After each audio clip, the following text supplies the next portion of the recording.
soir. Alors moi je voulais vous lire un petit truc parce que le MEDEF gouverne, je sais pas vous, mais moi ça m'a rappelé un beau discours. Je sais pas ce que vous en souvenez. Mon véritable adversaire. Non mais les mots sont importants. Il n'a pas de nom, il n'a pas de visage, il n'a pas de parti, il ne présentera jamais sa candidature, il ne sera donc jamais élu, et pourtant il gouverne. Cet adversaire, c'est le monde de la finance. Alors évidemment, quand c'est Hollande qui le dit, ça fait un peu bizarre, mais le MEDEF gouverne, c'est très précisément ça. Et quand on dit il y a des conflits d'intérêts, etc., on parle un peu en l'air, nous, les gauchistes.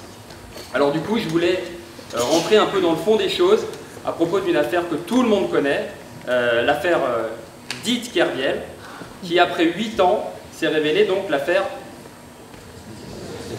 Ah, vous êtes un peu réveillé, c'est cool. Alors 2008, je vous la fais rapide, il y a un trader qui perd, on dit qu'il perd 5 milliards d'euros, la banque le charge à mort, et il a fallu 8 ans de procédure judiciaire pour que finalement on apprenne, on découvre en septembre qu'en fait la banque était responsable.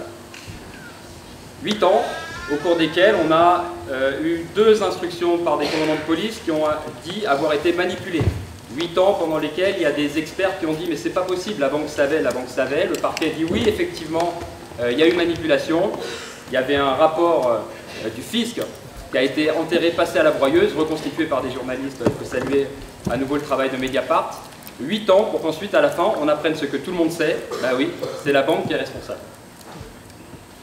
Et ce qu'on ne sait pas derrière, c'est qu'en fait dans le sillage de cette affaire dite Kerviel, la banque elle a touché 2,2 milliards d'euros de la part de vous et moi, le contribuable. Et ça c'est le casse du siècle en fait. C'est vraiment, je ne sais pas comment vous représentez 2 milliards d'euros, c'est le budget entier de la région PACA. Les lycées, les transports, la formation professionnelle, c'est 30 euros par Français. Et s'il y en a parmi vous qui ont le bonheur de payer des impôts sur le revenu, c'est l'équivalent de 130 euros sur votre dernière feuille d'impôt. C'est juste colossal. Eh bien, qu'est-ce que fait Michel Sapin, le ministre des Finances? Voilà. Exactement. Rien, comme en fait ils n'ont rien fait du tout pour nuire aux banques, j'allais pas dire même les encadrer. Mais il ne faut pas pénaliser une banque. Et vous savez pourquoi est-ce qu'on ne pénalise pas une banque? Parce qu'une banque c'est systémique. Systémique, c'est-à-dire que si vous l'embêtez, eh bien il y a tout le système financier qui s'écroule. En tout cas c'est ce qu'on nous a vendu en 2008 et c'est bien pour ça qu'il a fallu les renflouer avec votre argent. Et l'Islande par contre, elle a réussi à mettre ses banquiers, on appelle ça banksters en anglais, en tôle. Hein, les principaux dirigeants de Landbanski ont cumulé 46 ans de prison. Chez nous, non, on les a récompensés. Et même, vous avez Frédéric Oudéa, le directeur président mondial, puisque vous voulez, de la Société Générale, qui a osé dire devant le Sénat, commission d'enquête, sous serment, nous n'avons pas d'activité au Panama, c'était en 2014, jusqu'à être démenti évidemment à nouveau par un travail minutieux de journalistes. Ça s'appelle un faux serment, un faux témoignage, un parjure. Alors vous et moi, si on fait ça, devant la justice ou en commission d'enquête, c'est 75 000 euros d'amende et jusqu'à 5 ans de prison. Heureusement, le monde est bien fait, c'est pas comme ça que ça se passe, puisque donc le Sénat, dans son infinie sagesse, le bureau du Sénat, a, par 7 voix contre 5, estimé qu'il ne fallait pas poursuivre Frédéric Oudéa, il ne fallait pas signaler au parquet ce possible parjure. Et donc finalement le Sénat a blanchi en décidant et en empiétant sur la justice. Donc on a des détournements d'argent, on a une impunité totale, on n'a absolument aucune mesure qui a été faite, et pourtant c'est pas compliqué, ça a déjà été fait sous Roosevelt, la séparation bancaire, ou tout simplement mettre une taxe sur les transactions financières. Évidemment rien de tout ça n'a été fait, on n'espérait pas grand chose de Hollande, mais même là il est allé encore plus loin dans ce qui était possible d'imaginer. Et en fait il y a bien une raison pour ça, c'est tout simplement les conflits d'intérêts. Alors c'est vrai quand on dit ça, ça fait vraiment très où les conflits d'intérêts c'est pas bien. Donc je voulais juste vous lire une petite partie des différents conflits d'intérêts qui ont émaillé ce gouvernement. Vous avez peut-être entendu parler de Jean-Jacques Barberis, qui était le conseiller économie. Lui, il est parti au fonds d'investissement Amundi, du Crédit Agricole. Sa collègue, Laurence Boone, auparavant, elle était à Bank America. Et elle est partie chez AXA. Et chez AXA, elle a retrouvé Sandrine Duchesne, aussi conseillère économie de François Hollande à l'Élysée. Tandis que Sébastien Dessillon, il faut dire les noms, hein, c'est important, hein.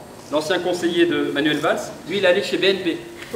BNP, vous connaissez peut-être, c'est Villeroy de Galhau, l'ancien président. Lui, il a carrément été propulsé président de l'agence qui est censée superviser les banques. Hein. Vous mettez un loup à la tête de la bergerie, comme ça c'est beaucoup plus simple. C'est Pébro, BNP Paribas, Frédéric Oudéa, qui est ancien directeur conseiller de Nicolas Sarkozy, François Perrol, ancien conseiller de Nicolas Sarkozy, aussi président du groupe Banque Populaire. Et évidemment, Macron, clairement. Macron qui n'a pas été élu et pourtant il gouverne, évidemment. Et qui, après 4 ans au pouvoir, fait un diagnostic du pays. C'est bien, il ne faut pas freiner les bonnes vocations. Mais Macron, aujourd'hui, il fait du fundraising, il fait de la collecte de fonds auprès de banquiers en Angleterre. Et vous pensez qu'il bosse pour qui, en fait?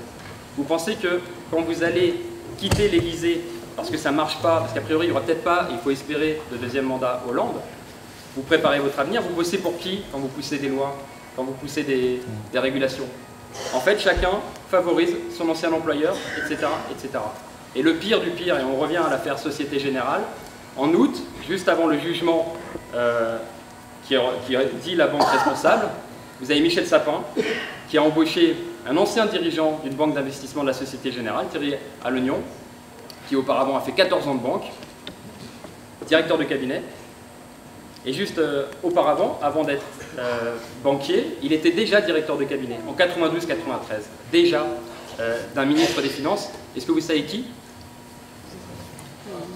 Ah, là, c'est la mémoire, là, c'est un peu... Michel Sapin. Comme ça, c'est plus simple pour se rappeler les prénoms. Et donc, c'est précisément ça qu'il faut casser. Voilà. C'est-à-dire que quand on dit oligarchie, quand on dit conflit d'intérêts, on a l'impression d'être dans le flou, alors qu'en fait, c'est extrêmement concret. Aujourd'hui, la baston, c'est récupérer ces 2 milliards d'euros qui sont à nous, que la banque a détournés, et que la justice a reconnu qu'elle ne devait pas garder et qu'il faut récupérer. Et Michel Sapin tergiverse, était en train d'enterrer le dossier. Donc il y a un procès qui s'organise pour contraindre ce bonhomme à aller chercher l'argent qui est à nous.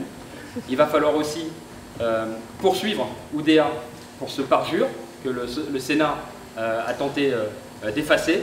Il va aussi falloir poursuivre Christine Lagarde, parce qu'après tout, si on récupère l'argent qui a été donné à la Société Générale, c'est bien qu'en fait, on n'aurait jamais dû le donner au départ. Et donc, il va falloir poursuivre. Mais vraiment,